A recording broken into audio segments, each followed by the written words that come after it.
Olá, alunos, bem-vindos a mais uma aula de Geologia aplicada em Engenharia Civil. E hoje, dando prosseguimento aos nossos estudos, vamos ver um pouco de movimentação de massa de terra, deslizamento de terras e como evitar esse tipo de incidentes. Bom, movimentos de massa são também denominados como deslizamento, escorregamento, ruptura de talude, queda de barreiras, entre outros. Se refere aos movimentos de descida de solos e rochas sob efeito da gravidade, geralmente potencializado pela ação da água. Bom, no Brasil é considerado muito suscetível aos movimentos de massa devido às condições climáticas marcadas pelo verão de chuvas intensas em regiões de grandes maciços montanhosos, bem como o desmatamento de áreas que proporcionam maior risco para esse tipo de atividade. Principais causas e consequências. Nos centros urbanos, os movimentos de massa têm tomado proporções catastróficas, com atividades humanas como cortes em taludes, aterros, depósitos de lixo, modificações na drenagem, desmatamentos, entre outros, com um aumento na vulnerabilidade das encostas para a formação desse tipo de processo e, assim, essa condição sendo agravada principalmente quando ocorrem ocupações irregulares, sem infraestrutura adequada em áreas de relevo íngreme. E, obviamente, também com a ação de chuvas, de temporais que propiciam um aumento dessas ocorrências. Então, ela é classificada da seguinte forma: por queda, tombamento, rolamento, no caso deslizamento rotacional, também deslizamento translacional, corridas de massa, subsidência e colapsos. Aqui nós temos os exemplos aqui mostrados, queda, tombamento, rolamento, deslizamento rotacional ou translacional, que muda só a forma que o movimento está acontecendo, Se ele é por rotação, geralmente por uma cunha de ruptura, ou simplesmente queda gravitacional. Corridas de massa, subsidência e colapsos, Geralmente são colapsos internos que acontecem. Geralmente vossorocas também estão designados dentro dessa questão de subsidências. Então vamos lá, quedas são movimentos em queda livre de fragmentos rochosos de volumes variáveis que se desprendem de taludes íngremes.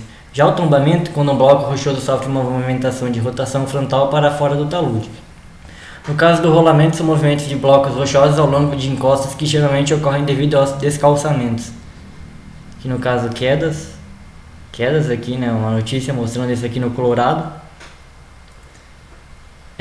Perceba então que isso aqui causa uma série de prejuízos, como por exemplo impede a passagem de veículos, até mesmo mortes ou perdas humanas, no caso quando alguém está passando aqui. Também ocorre perdas econômicas, tombamento,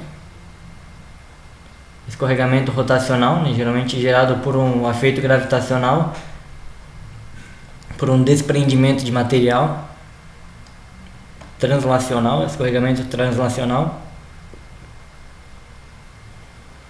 Aqui nós temos outros tipos que podem ser espalhamento de material lateralmente, com, por exemplo, uma camada passiva de liquefação que está abaixo da camada superficial, que na verdade é uma camada de água, uma camada de algum produto líquido que vai fazer com que se perca um desprendimento de material, fluxo de detritos,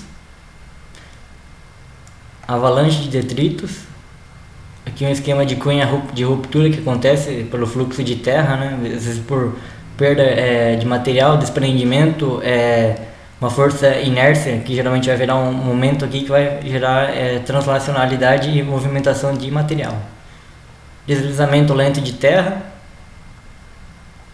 Aqui nós temos um deslizamento completo, no caso que ele levou todo o talude, toda a peça estrutural aqui. Então, esses são deslizamentos que apresentam componente de 2 ou mais tipos básicos de deslizamentos. Podem ocorrer simultaneamente ou em etapas distintas durante o fenômeno de ruptura do talude. Aqui uma foto do deslizamento completo. Deslizamento completo porque acontece realmente levada de grande parte do material, quase todo o material da base é levado junto.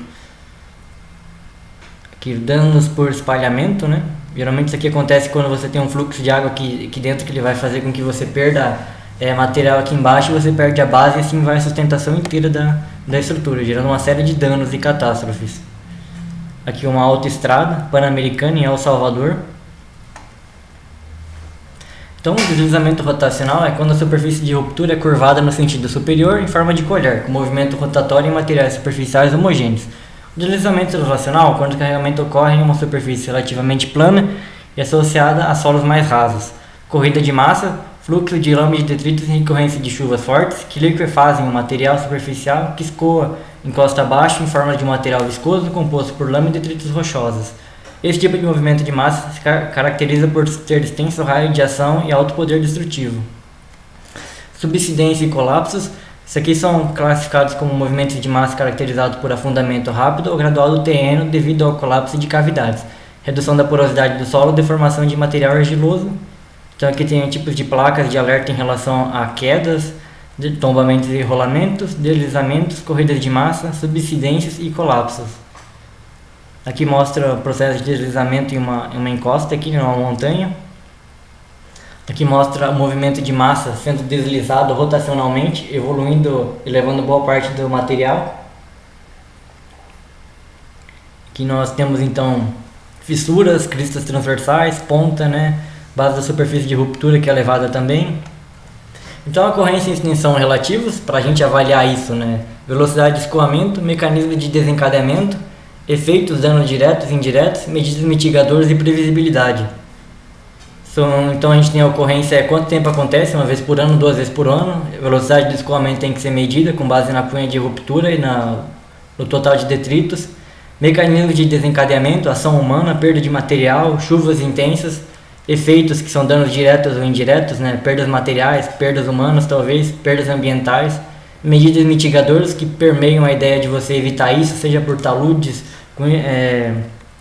muros de arrimo, geossintéticos, retirada de material, sinalização. E a previsibilidade é quantas vezes isso vai acontecer em determinado período, uma vez por ano, 2 vezes por ano, de forma a evitarmos que esses colapsos sejam frequentes e catastróficos. Era isso para essa aula. Até mais.